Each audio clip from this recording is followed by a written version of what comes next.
A trend that's been bothering me these past number of years that even I myself am guilty of taking part in, unfortunately, has been open world games, or specifically open world RPG games.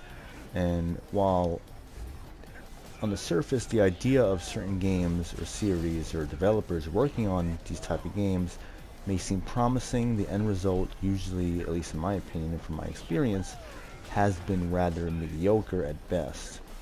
A number of series and games from these developers have been really rampant over the past few years, especially this generation alone. It's a very similar trend that was going on when last generation, where you were seeing a number of first person or third person shooters that usually had some type of military setting going on, and usually would try to capitalize on the popularity in the online community that Call of Duty was able to capture. Now it seems like every game now is trying to capitalize on either Skyrim or The Witcher 3, and unfortunately this has been happening to series that have never delved into these type of genres or these type of gameplay mechanics, and one of them being Assassin's Creed, where it started off with Assassin's Creed Origins. So now you have a number of other games that are trying to follow this trend with new IPs such as Horizon Zero Dawn or even Days Gone that try to implement these mechanics and capitalize on this trend that, again, in my opinion, just doesn't work. Because when you think about it, how many times do you want to open up a trunk in Days Gone and collect scrap? Or how many times do you want to fill up a oil canister and to fill into your bike? And how fun is it to destroy a nest when realistically what real rewards are you getting except the same thing over and over again? Same thing with a game like Horizon Zero Dawn. Is the choices that you make really interesting and important? Is the combat really good, or does it feel like maybe it was better off being some other type of game? On top of that, the RPG mechanics for these games are usually shallow because these developers clearly are not used to making these type of games. You take developers that are well equipped with this genre, that is RPGs, and they actually do it right.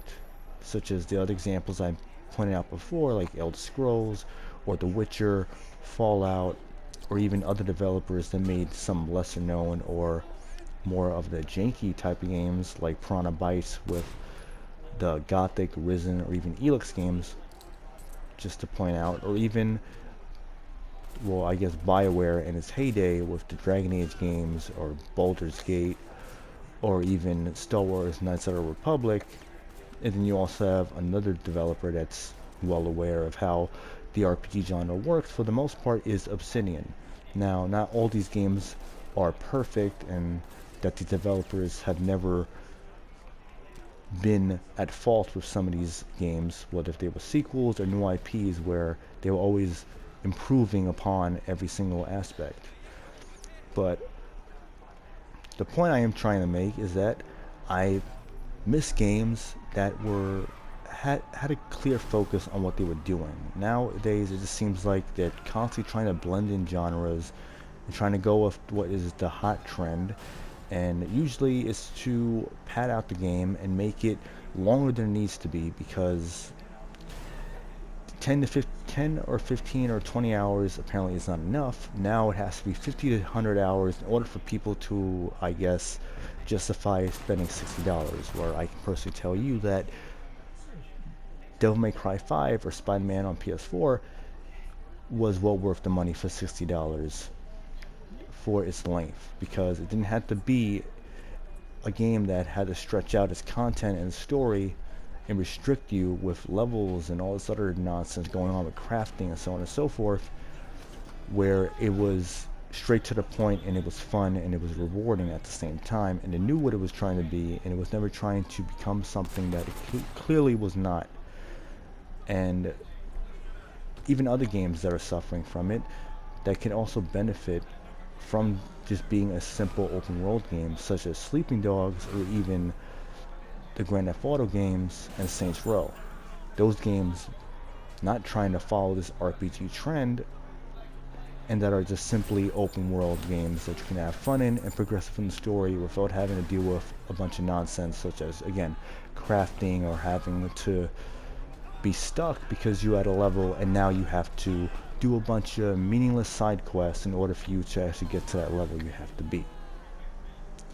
So I think probably the best thing for a lot of people to do, such as myself, is to not cave in to any of the hype or anything that these developers or even what their track record might be, and to go with your instinct and want better. Because I think at the end of the day, we should expect better. We should expect better frame rate, better attention to detail, better animations, better stories, better content, quests, and just overall a better package, and not something that is completely shallow and trying to follow a trend. And just expect more, expect better, especially since the new generation is coming. We should expect better, not just how massive, how big the world is, or that you can go into every single building possible. We should expect more and want more, and these games and these genres should be pushing the bar aside from how big the world is and how many hours you gotta spend in there, because not everyone is gonna have that time. Not everyone wants to spend all that time in one game, especially when it is clearly being stretched out just for whatever reasons that you can think of. Maybe it's to boost and brag how many people are still playing the game, or just to keep the interest going and maybe to eventually put out DLC. I don't know, but that's just my feelings on the whole matter. And hopefully it gets better. Hopefully, people speak up with their wallets and things can change. We can get out of these unnecessary trend, if you will. But that's all for this video. Try to keep it as short as I can. Hope you enjoyed. Feel free to let me know in the comments below your opinion about this topic. Also, feedback and criticism is welcome and appreciated. So thank you so much for watching, and I'll see you in the next one. Take care.